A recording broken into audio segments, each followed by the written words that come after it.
Bonjour à tous et bienvenue à cette vidéo sur le graphe 7. On va voir graphe 7 à choix de séquence. Exercice, cahier des charges. On va voir dispositif de tri de caisse de deux tailles.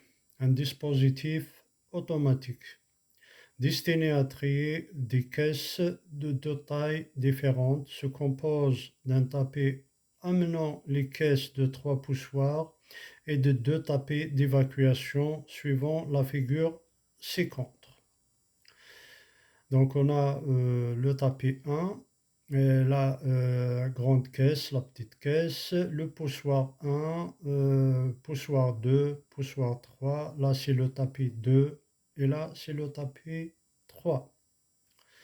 Alors le cycle de fonctionnement, le poussoir 1 pousse les petites caisses devant le poussoir 2 à ce niveau-là, qui à son tour les transfère sur le tapis d'évacuation 2.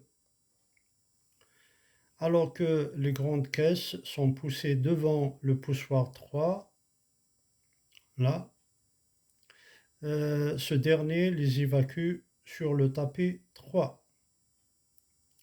Pour effectuer la sélection des caisses, un dispositif de détection placé devant le poussoir 1, permet de reconnaître sans ambiguïté le type de caisse qui se présente. Donc c'est un détecteur, il détecte c'est la pièce, s'il s'agit de la grande pièce ou bien plutôt de la grande caisse ou bien de la petite caisse, hein, petite taille ou bien grande taille. Donc désignation AV avance, RE recule, P1, P2, P3, c'est des poussoirs respectifs, donc 1, 2 et 3. Question, donnez le graphe 7 correspondant au cahier des charges. Alors, donc on a l'étape d'initialisation, l'étape 1, on met deux cases. Ensuite, on arrive là. Là, on a une divergence en U. Donc, soit on a la petite caisse ou bien la grande caisse. Donc, contrairement à la divergence en E qui a deux traits. Là, on a un seul trait. Donc, supposons que c'est la petite caisse qui passe. Donc, on a l'étape 2, avant AVP1. Donc, l'action AVP1, AVC avance et P1, donc c'est le poussoir 1. Ensuite, la transition, on arrive là, la transition caisse devant P2. Étape 3, avance de P2 et recul de P1.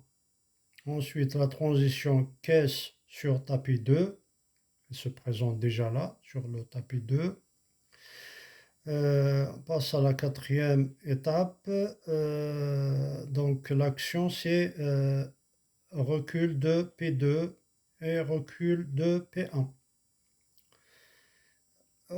Par la suite, la transition P2 en arrière. Et là, qu'est-ce qui va se passer? Donc, en attendant la grande caisse, donc là, on arrive à la transition grande caisse. Étape 5, AVP1, avance de P1. Transition caisse devant P3, donc c'est le même scénario que la petite caisse. Sixième étape, avance P3, recul P1. Transition caisse sur le tapis 3, sur ce tapis-là. Et l'étape 7, recul de P3, recul de P1. Et la transition P3 en arrière.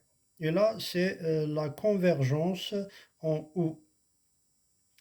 Ensuite, on passe à l'étape 8, recul de P1, transition PA, P1 en arrière et le cycle recommence. Voilà, je vous remercie.